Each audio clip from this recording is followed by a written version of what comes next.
Hola, ¿sabes qué pasó con la migración en la pandemia? En 2020, la emergencia sanitaria por COVID-19 frenó los flujos migratorios hacia Estados Unidos, pero hoy se registran cifras récord, especialmente de personas detenidas y de menores no acompañados cruzando la frontera. En este video vamos a revisar cuál es el panorama en territorio mexicano y qué medidas tomó el gobierno para proteger de contagios a los migrantes. ¿Cómo afectó la pandemia? Ser migrante en México ya era difícil desde antes de la pandemia. Basta recordar las medidas restrictivas que tomó el gobierno ante las presiones del entonces presidente de Estados Unidos, Donald Trump. Estas medidas incluyeron en el Protocolo de Protección a Migrantes, que establece que quienes lleguen a Estados Unidos a través de México de forma irregular pueden ser devueltos a este país en lo que se resuelven sus juicios migratorios. El verdadero reto vino cuando se decretó la emergencia sanitaria, pues los albergues distribuidos en la frontera norte y sur limitaron sus espacios para los migrantes que transitan por México. Y aunque se trató de una medida sanitaria para evitar contagios, esto afectó a cientos de migrantes que no alcanzaron un lugar en los albergues. ¿Qué medidas de protección se tomaron?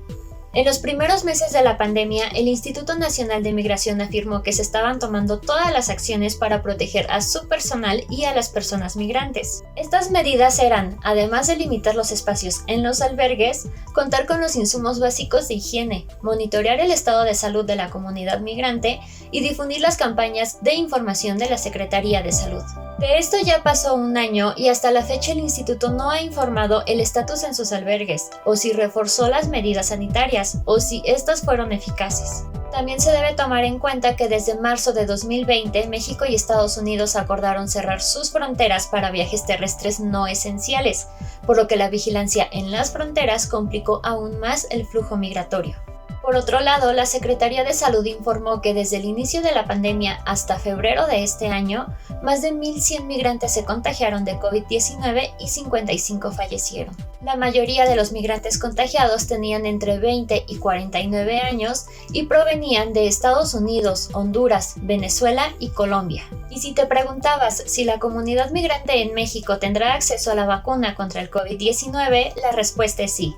La Secretaría de Salud afirmó que el Plan Nacional de Vacunación contempla a todos los migrantes que estén en territorio mexicano y que serán vacunados conforme al esquema de edades ya establecido. ¿Cuál es el panorama actual?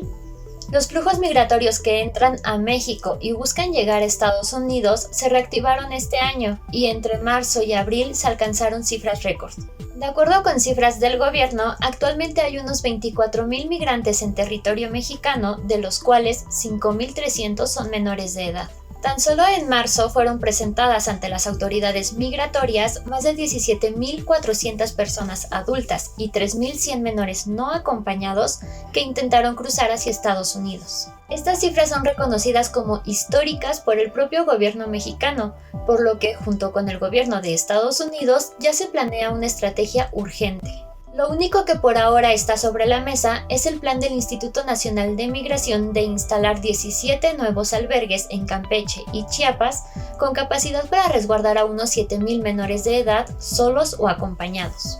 ¿Cuál crees que tendría que ser la estrategia de los gobiernos para atender los flujos migratorios, garantizando los derechos y la salud de las personas migrantes? ¿Y cómo calificarías la política migratoria que el gobierno mexicano implementó desde 2019?